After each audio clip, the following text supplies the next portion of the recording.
Time again for Under the Tights, powered by the one and only Heroes Comics, right here in Fresno at Shaw and Highway 41, where there are new comics on the shelves today, but more on that in a minute. You know what I'm excited about? Next week, all of my favorite TV shows are back on TV. Arrow, The Flash, Supergirl, all back.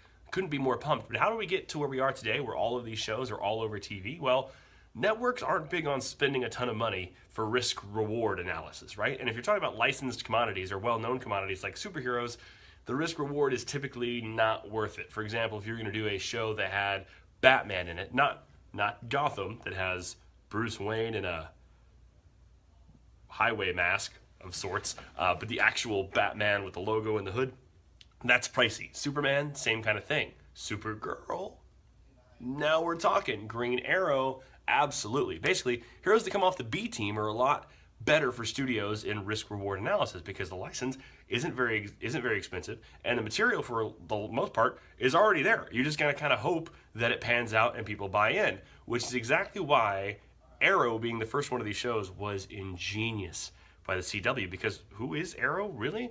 Well, he's basically Batman, just less brooding.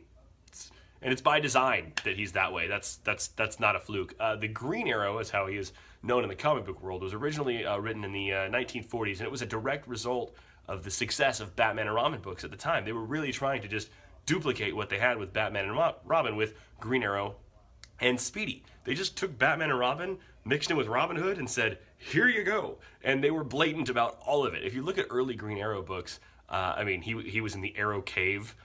He rode in the Aeromobile.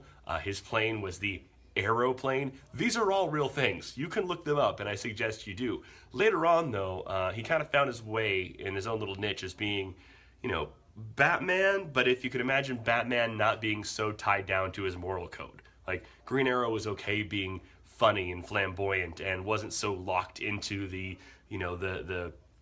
mental strife that Bruce Wayne is always going through. It's Batman light. The stories are pretty much the same. He's a rich dude who fights crime in a mask at night.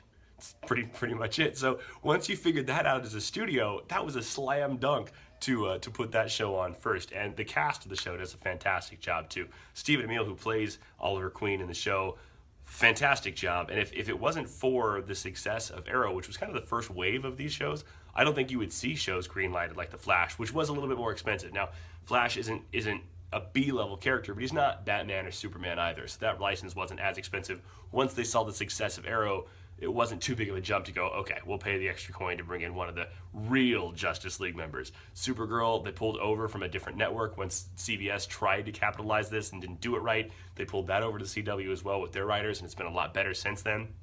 All of these shows wouldn't exist unless Arrow was profitable, and it is because people like Batman.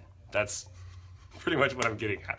Head on down to Heroes Comics where you can grab a new Batman book today, as a matter of fact. If you want to check out the wrap-up of The War of Jokes and Riddles, that is out today. Also, the answer, right? Is Catwoman going to marry Batman? That's in that book too, right? What the hell is going on with Rebirth? There actually is a new Green Arrow book out today too, if you want to follow up on that. And a brand new Avengers storyline starts today. So get out to Heroes Comics, check it all out. We'll see you again next week on Under the Tights. Remember, I keep saying this, just, comments. He really is just a Batman knockoff. The aeroplane was classy.